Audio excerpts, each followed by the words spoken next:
चंद्रपुर नाम के गांव में गोपाल नाम का एक किसान रहता था। परिवार में उसकी पत्नी मालती और 2 बच्चे थे और यही उसका पूरा संसार था। अपने परिवार का गुजारा करने के लिए गोपाल अपने छोटे से खेत में फसलें उगाता था और उन्हें बेचकर अपना और अपने परिवार के लिए 2 वक्त का खाना जुटा पाता था। कहने को उसके पास इतना धन नहीं था, लेकिन फिर भी वो काफी खुश था। एक दिन दोपहर को वो अपनी पत्नी मालती के साथ खेत पर खड़े होकर बोला, मालती, अगर बारिश हो जाए तो इस बार भी किसानों की फसलें अच्छी हो जाएगी। हाँ, ये आप सही कह रहे हैं। अगर बारिश हो जाती तो इस बार काफी अनाज हम किसानों के पास आ जाएगा। गोपाल और बाकी किसानों की बारिश की आस अब टूटने लगी थी। बारिश की एक भी बूंद जमीन पर नहीं गिरी। परिणाम ये हुआ कि सभी किसानों की फसल बर्बाद होने लगी और सूखने लगी। गोपाल की फसल भी पूरी तरह से बर्बाद हो गई थी, जिससे परेशान होकर गोपाल ने कहा, हे भगवान, इस बार किसानों का बहुत नुकसान हुआ है। फसलें पूरी तरह नष्ट हो चुकी हैं। मैंने तो इस फसल और बच्चों की पढ़ाई के लिए कर्जा भी ले रखा था। अब मैं इस कर्ज को कैसे चुकाऊंगा?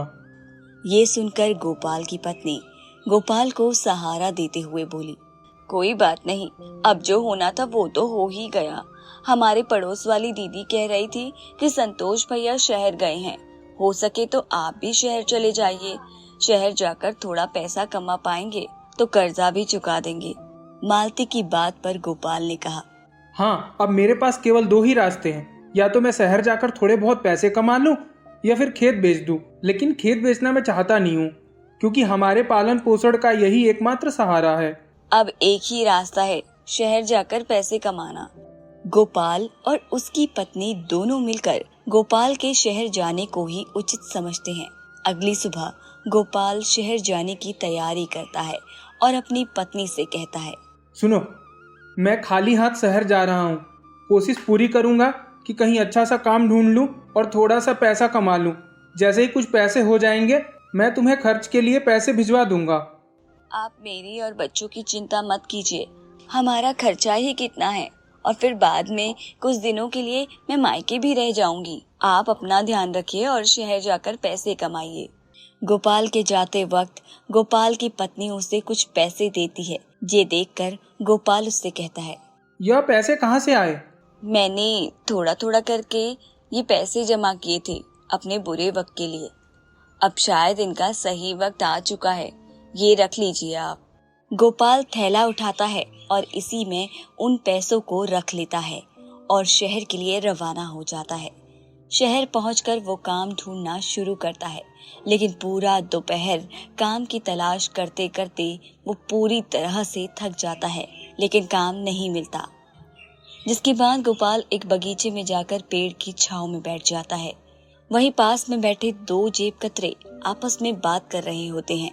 सुन बे चंगू, 3 दिनों से कोई भी मुर्गा हाथ नहीं लग गया। वो देख, लगता है इसके पास काफी माल है।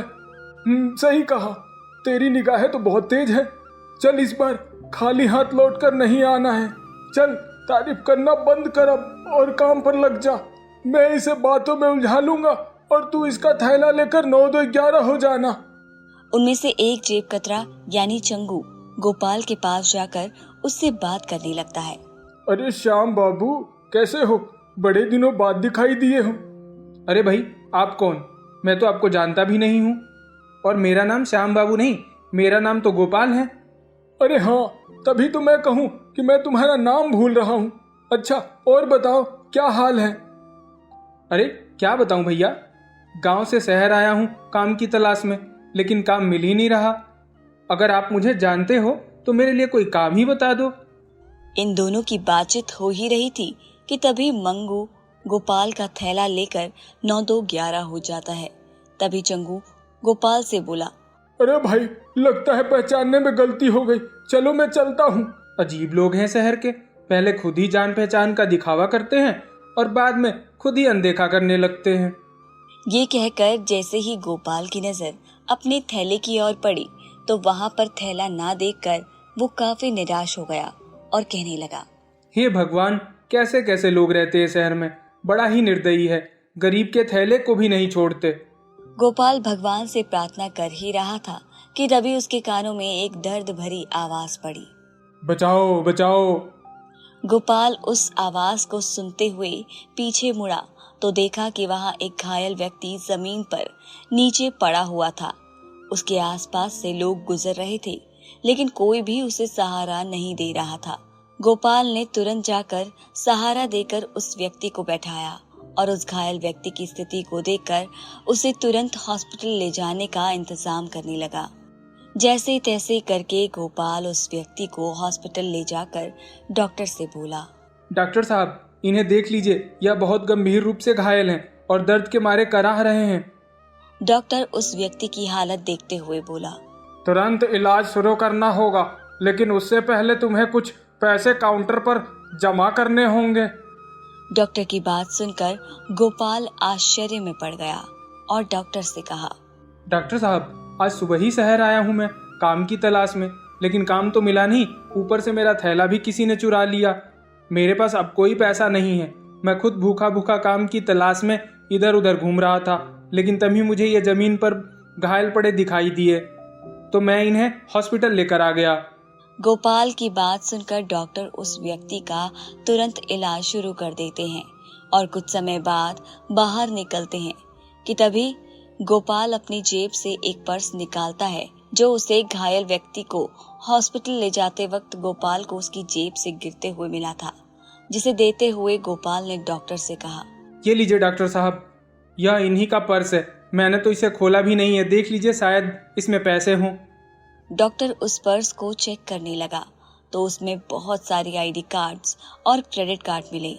जब डॉक्टर उनकी आईडी कार्ड को चेक करता है तो उसे पता चलता है कि ये तो शहर के सबसे अमीर आदमी हैं। वो तुरंत गोपाल से कहता है, अच्छा हुआ जो तुम इन्हें हॉस्पिटल लेकर आए। तुम जानते हो यह शहर के सबसे बड़े आदमी हैं। मुझे नहीं पता, मैंने तो अपना फर्ज निभाया है। डॉक्टर ने गोपाल को शाबाशी देते हुए कहा, कल सुबह इन्हें होश आ जाएगा, तुम कल सुबह आकर इनसे मिल सकते हो। ये कहकर डॉक्टर वापस इलाज वाले कमरे में चला गया। गोपाल रात भर उस हॉस्पिटल के गार्डन में ही सो गया और अगली सुबह होते ही वो हॉस्पिटल में वापस गया और डॉक्टर से पूछा, डॉक्टर साहब, अब इनकी तबीयत कैसी है? अब यह बिल्कुल ठीक है, तुम इनसे मिल सकते हो। डॉक्टर उस व्यक्ति से गोपाल का परिचय कराते हुए कहता है, यह गोपाल जी हैं, इन्होंने ही आपकी जान बचाई है। घायल स्थिति में यही आपको हॉस्पिटल लेकर आए थे। ये सुनकर गिरधारी जी बोले, धन्यवाद मेरी जान बचाने के लिए। तुम हो कौन और क्या करते हो? मैं गांव से शहर आया हूँ एक अच्छे से काम की तलाश में, लेकिन अभी तक मुझे कोई भी काम नहीं मिला है। मेरे ऊपर कर्जा है, मैं उस कर्ज से मुक्त होने के लिए शहर पैसे कमाने के लिए आया हूँ। गिरधारी जी ये सोचकर बहुत हैरान थे कि कोई इतनी परेशानी में होने के बावजूद भी उसे हॉस्पिटल लेकर आ सकता है। मुझे यह जानकर बहुत अच्छा लगा कि इस समय में भी तुम जैसे अच्छे और ईमानदार लोग अभी भी दुनिया में मौजूद हैं। एक काम करना, कल मेरी छुट्टी है तो तुम कल सुबह ठीक इसी समय आना। मेरे पास तुम्हारे लिए काफी अच्छा काम है। गोपाल शुक्रिया अदा करता है और वहां से चला जाता है और अगले दिन ठीक उसी समय हॉस्पिटल पहुंच जाता है। हॉस्पिटल से वो दोनों गिरधारी जी के घर के लिए रवाना हो जाते हैं। घर में प्रवेश करते वक्त गोपाल उनके एक बड़े से महल और बड़ी बड़ी गाड़ियां देखकर हैरान रह जाता है और सोचता है कि ये व्यक्ति कितने अमीर होंगे। गोपाल अंदर जाकर सोफे पर बैठ जाता है। तभी गिरधारी जी नौकर से उसके लिए पानी और खाने के लिए कुछ लाने को कहते हैं। गोपाल, तब तक तुम कुछ खा पी लो, मैं 10 मिनट में आता हूँ। गोपाल खा पीकर थोड़ा आराम करता है। तभी गिरधारी जी आते हैं और कहते हैं, गोपाल, शहर के बाहर मेरी एक बड़ी फैक्ट्री है जिसमें खेती से जुड़े उत्पाद बनाए जाते हैं। खाने पीने का कोई झंझट नहीं है, वहां पर तुम्हें खाने पीने को सब मिलेगा, रहने को घर मिलेगा। अगर तुम सहमत हो तो तुम इस काम को कर सकते हो। यह तो मेरे लिए बहुत ही अच्छी बात है। वैसे भी मैं एक किसान हूँ, खेतीबाड़ी के बारे में मुझे बहुत अच्छे से पता है। मैं इस काम को अच्छे से कर पाऊंगा। तुम चाहो तो अपने परिवार को भी यहाँ लाकर रख सकते हो। गिरधारी जी ये सुनकर गोपाल को कुछ पैसे देते हैं जिससे वो अपने कर्ज को चुका पाए। फिर गोपाल गांव जाता है और अपना कर्ज चुकाकर अपने परिवार के साथ शहर वापस लौट आता है। शहर में गिरधारी जी गोपाल के दोनों बच्चों की पढ़ाई का खर्च भी खुद ही उठाते हैं और उनके खाने पीने का और रहन सहन का पूरा ख्याल रखते हैं। गोपाल खूब मन लगाकर फैक्ट्री में काम करता है और खुशी खुशी अपने परिवार के साथ रहता है। धौलपुर गांव में राजू अपने परिवार के साथ रहता था। राजू पहले बहुत गरीब था, लेकिन एक दिन उसे एक जादुई तालाब मिला। उस तालाब में बहुत सारा सोना, चांदी, हीरे जवाहरात यूं ही पड़े रहते थे और सबसे खास थी इस तालाब की बेशकीमती मछली, जिसे बेचकर राजू अच्छा खासा पैसा कमाता था। एक दिन लतिका, ओ लतिका, मेरा खाना बांध दो। मैं सोच रहा हूँ कि आज तालाब से मछली लेकर सीधे बाजार ही जाऊंगा। क्यों जी, घर क्यों नहीं आएंगे आप? मैं देख रही हूँ आजकल आप काम का बहाना बनाकर घर से बाहर ही रहते हैं। कैसी बात कर रही हो तुम? मैं तो तुम्हें एक बेहतर जीवन देना चाहता हूँ, बस इसलिए इतनी मेहनत कर रहा हूँ। जो भी हो जी, लेकिन तुम्हारे पास आजकल मेरे लिए बिल्कुल वक्त नहीं है। अरे भाग्यवान, क्या चाहती हो? तालाब न जाकर तुम्हारे साथ बातें फोड़ूं? नहीं नहीं, ऐसा तो मैंने नहीं कहा। तो तुम ही बता दो, क्या कहना चाह रही हो? मैं तो ये कह रही हूँ कि क्या मैं भी तुम्हारे साथ तालाब चलूं? तुम कभी मुझे उस जादुई तालाब पर नहीं लेकर जाते। मुझे भी देखना है वो तालाब। नहीं, तुम वहां जाकर क्या करोगी? सुना है उस तालाब में खूब सारा सोना चांदी यूं ही पड़ा रहता है। मुझे बस उसे ही देखना है। लतिका, जो हमारा नहीं है उसे देखकर भी क्या ही करोगी तुम? अरे ऐसे कैसे हमारा नहीं है? इतना सोना चांदी पड़ा है वहाँ, और तुम वहाँ से सिर्फ वो मछलियाँ उठा कर ले आते हो। भाग्यवान, उस सोने चांदी की रखवाली स्वयं नाग देवता करते हैं। ऐसे में वो सोना चांदी हमारा कैसे हो सकता है? वो तो भगवान की कृपा है हम पर कि मैं उस तालाब से मछली पकड़कर ले आता हूँ, वरना किसी की हिम्मत तक नहीं है उस तालाब पर जाने की। मुझे कुछ नहीं पता, बस मुझे भी तुम्हारे साथ उस तालाब पर जाना है। क्यों बच्चों की तरह जिद कर रही हो? मना कर दिया ना मैंने एक बार।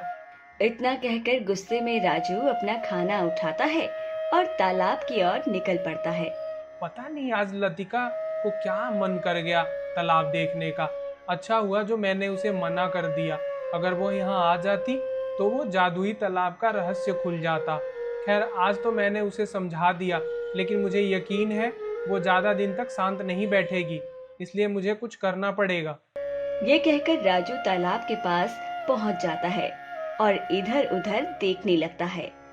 आसपास किसी को न पाकर राजू पास में रखी नाव में बैठता है और तालाब के दूसरे छोर पर जाने लगता है। यहाँ एक छोटी सी गुफा थी। एक काम करता हूँ, जल्दी से पहले उसे खाना दे आता हूँ, बेचारी भूखी होगी।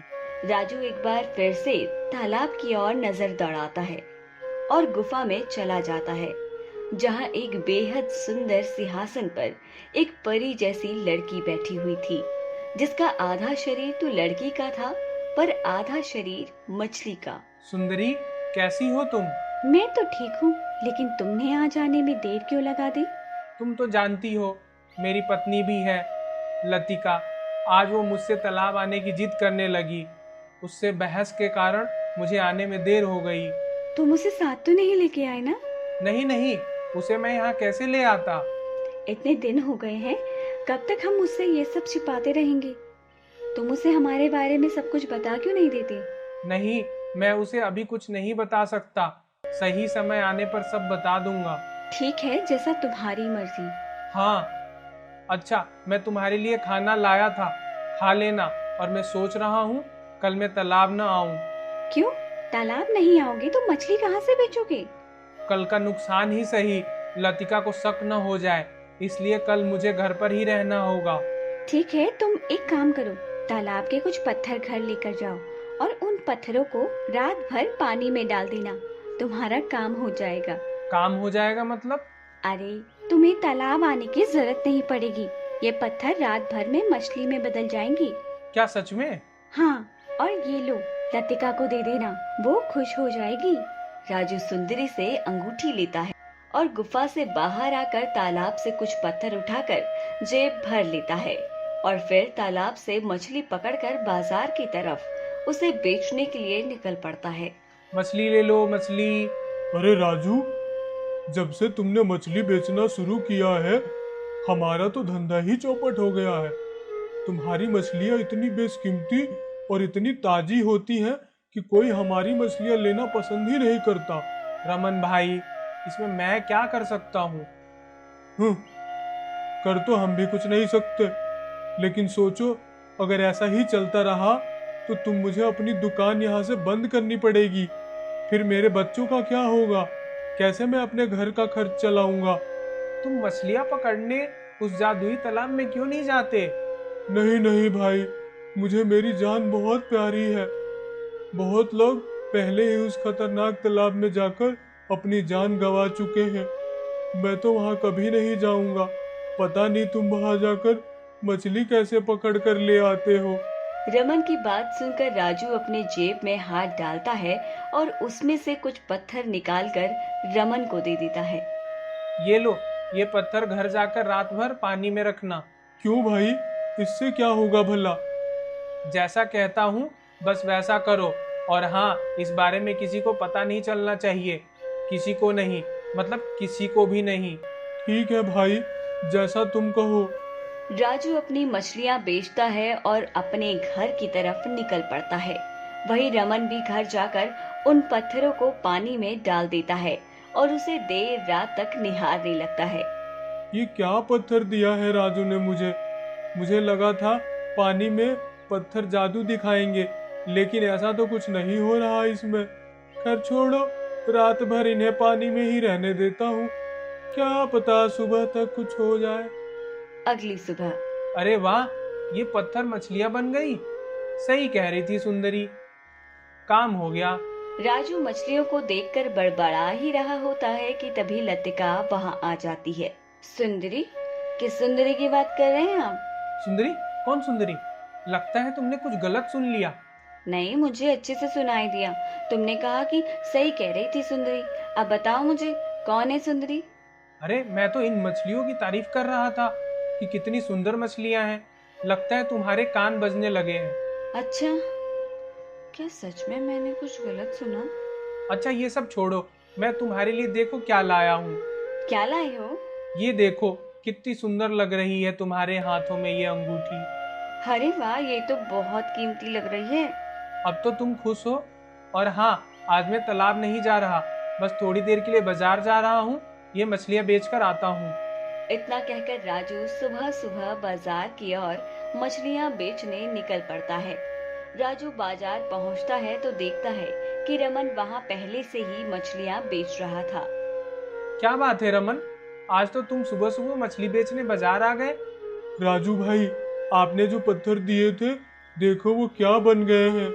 धीरे बोल रमन, किसी ने सुन लिया तो राज खुल जाएगा। अरे माफ करना भैया, मैं तो बहस यही कह रहा था कि आपकी वजह से आज मेरी बहुत अच्छी बिक्री हो गई, लेकिन कल क्या होगा मेरा? तुम एक काम क्यों नहीं करते? तुम मेरे काम में मेरा हाथ बटा दो, बदले में मैं तुम्हें अच्छी खासी रकम दे दूंगा।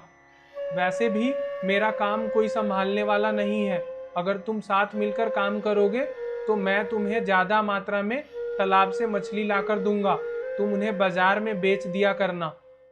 अरे भाई, ये तो बहुत अच्छी तरकीब है, मुझे कोई दिक्कत नहीं है। तो ठीक है, कल से तुम मेरे घर से ही मछलियां उठाना और उसे बाजार में बेच आना, और फिर शाम को साथ बैठकर हिसाब भी कर लेंगे। ठीक है राजू भैया। इतना कहकर दोनों अपनी मछलियां बाजार में बेचने लगते हैं। थोड़ी देर बाद मछलियां बेचकर राजू घर आ जाता है। आ गए आप?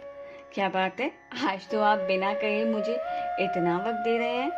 कमाल है, तुम ही तो कल कह रही थी कि मैं तुम्हें वक्त नहीं देता।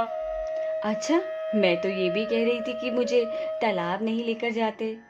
फिर वही फालतू की बातें कर रही हो तुम। अच्छा सुनो, तुम्हें एक बात बतानी है। वो रमन भाई है ना, बेचारे बहुत परेशान थे कि उनकी मछलियां कोई नहीं खरीदता। हाँ तो क्या, तुम तो जानती ही हो कि मेरा काम भी कितना बढ़ गया। तालाब से खूब सारी मछली लाकर उन्हें एक साथ बेचना बहुत मुश्किल हो जाता है कभी कभी। मैंने सोचा अगर वो मेरा हाथ बटा देंगे तो मैं उनका मेहनताना दे दूंगा। ये तो बहुत अच्छी बात है, लेकिन इसकी वजह से तो तुम्हें पूरे दिन तालाब पर ही रहना पड़ेगा। हाँ, लेकिन मैं संभाल लूंगा। ठीक है, जैसा ठीक लगे तुम्हें। अगली सुबह राजू रोज की तरह तालाब पर मछलियां पकड़ने जा रहा था। तालाब पहुंचकर इधर उधर देखता है और नाव लेता है और फिर नाव से गुफा की तरफ जाने लगता है। गुफा के बाहर आने के बाद वो खूब सारी मछलियां लेता है और घर आ जाता है और रमन उन मछलियों को बाजार में बेच आता है। इस तरह से काफी दिन बीत जाते हैं।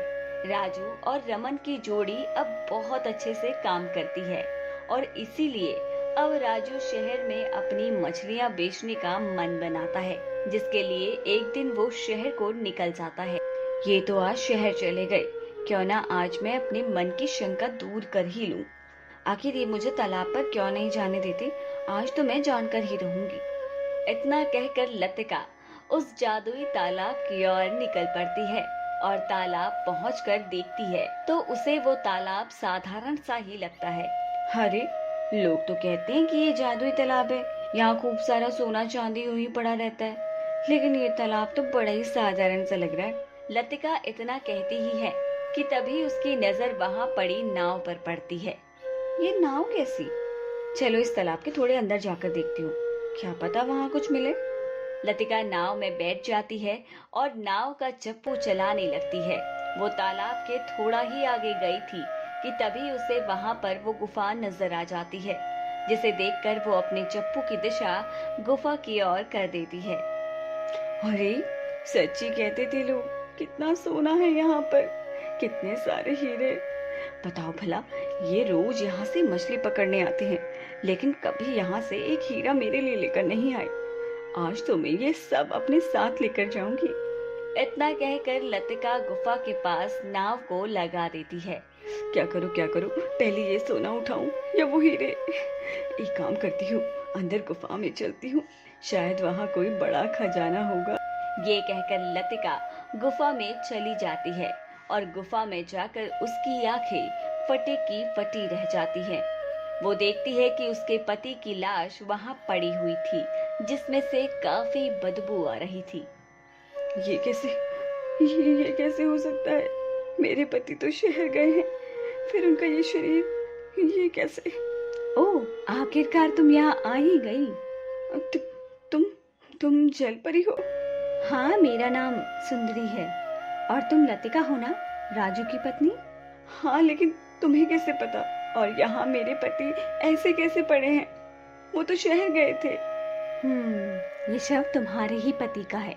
कुछ वक्त पहले तुम्हारे पति ने वो गलती दोहराई जो यहाँ आने वाला हर व्यक्ति करता है। वो इस तालाब से सोना लेकर जाने की कोशिश कर रहा था, लेकिन इस तालाब की रक्षा करने वाले नाग ने उसे डस लिया। क्या? ऐसा कैसे हो सकता है? मेरे पति तो मेरे साथ मेरे घर पर ही रहते थे, आज ही वो शहर गए हैं। वो तुम्हारा पति नहीं है, वो मेरा भाई अर्जुन है। क्या? ऐसा नहीं हो सकता। तुम्हारे पति ने एक बार मेरी जान बचाई थी, ऐसे में मैं उसकी जान तो नहीं बचा सकी, लेकिन राजू की आखिरी इच्छा थी कि मैं तुम्हारा ध्यान रखूं। ऐसे में मुझे अपने भाई को तुम्हारे पति के भेष में वहाँ भेजना पड़ा। ये बात सुनकर लतिक जोर जोर से रोने लगती है। तो देखा दोस्तों, जिस सोने चांदी के लालच से थोड़ी देर पहले लतिका की आंखें चौंधी आ गई थी, वो अब अपने पति का शोक मना रही थी। वो भी अब यही सोच रही थी कि काश उसके पति ने लालच ना किया होता।